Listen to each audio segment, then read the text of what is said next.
Pessoal, tudo bem? Bem-vindos para mais um Fala Dudu, dando continuidade aí à nossa conversa, ao nosso último vídeo, papo, vídeo aula, em que eu falei que os novos modelos de política monetária, esses modelos matemáticos, né, calibrados, com estimação também empírica, usados nos bancos centrais, eles atribuem maior importância para o efeito renda da política monetária, né, o impacto final sobre o consumo, que vem sobre o impacto na sua renda primeiro, do que o efeito tradicional, que é o efeito de substituição intertemporal, que é o tradicionalzão, né, de que caiu os juros, consome mais, porque a poupança ficou menos interessante e tal. Então, esses modelos ajudam a explicar melhor o padrão dos dados, número um. E tem uma outra coisa que eu queria mencionar também no bojo dessa nova literatura, que a gente chama de modelos heterogêneos de política monetária, de agentes heterogêneos, que é uma coisa muito curiosa e que tem muito efeito na prática.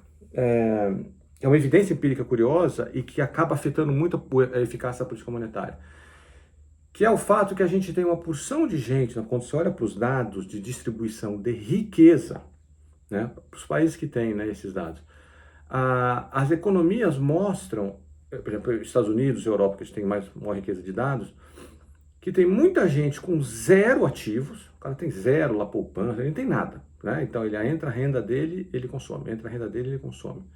Esse cara, a gente fala, ele é meio, digamos, o pobre, né? O cara que tem uma renda mais baixa e sem ativos.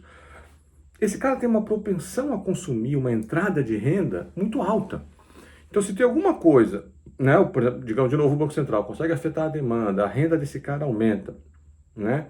O que vai de aumento de renda para o consumo é um troço enorme nesse grupo de pessoas que estavam ali muito restrito já, não conseguia mais se endividar e tal, vem um juro mais baixo, por exemplo, a dívida dele cai, isso tem um impacto enorme no consumo dele.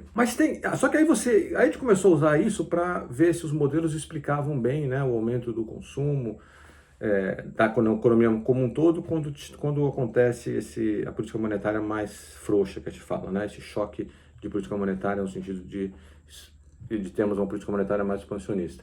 E a resposta é, não consegue ainda explicar direito. E aí, o que o dado revela, isso aí acho que muita gente ficou surpresa quando começaram a sair os artigos mostrando isso, é que esse cara que vive, que a gente fala da mão para a boca, sabe? Entrou uma renda, ele já vai e consome, entrou uma renda, ele já vai e consome. Tem esse cara lá no nível baixo de renda e tem esse cara também no nível alto de renda. É isso que é muito curioso. E é o cidadão que ele tem um patrimônio muito grande, mas está muito imobilizado. Então é o cara que tem, por exemplo, um fundo de pensão gordo lá, mas que ele não pode usar. É o cara que tem ativos físicos, tipo casa, apartamento e não sei o quê. Ou ele tem um ativo, está investido num fundo qualquer e que se ele tirar, ele é penalizado.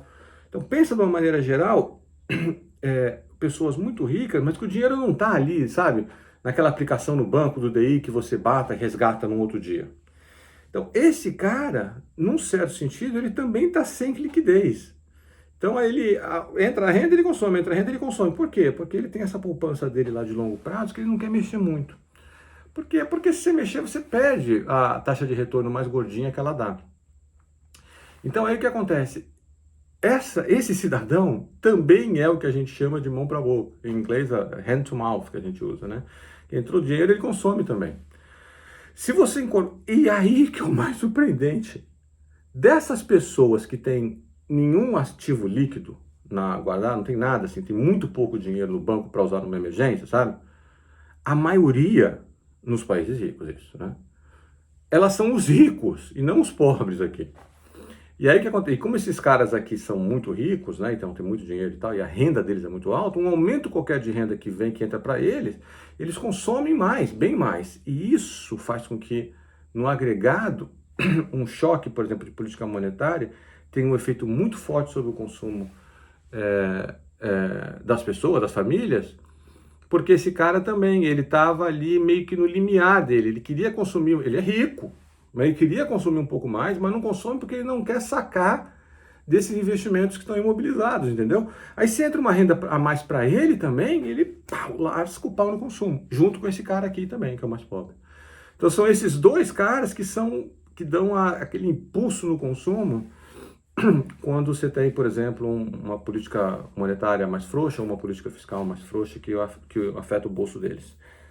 tá? Então a novidade é essa, é que o pessoal que a gente assume que tem que a gente, no modelo, né, trabalha com a hipótese que tem uma propensão marginal a consumir muito alta, não é só de um aumento de renda, né?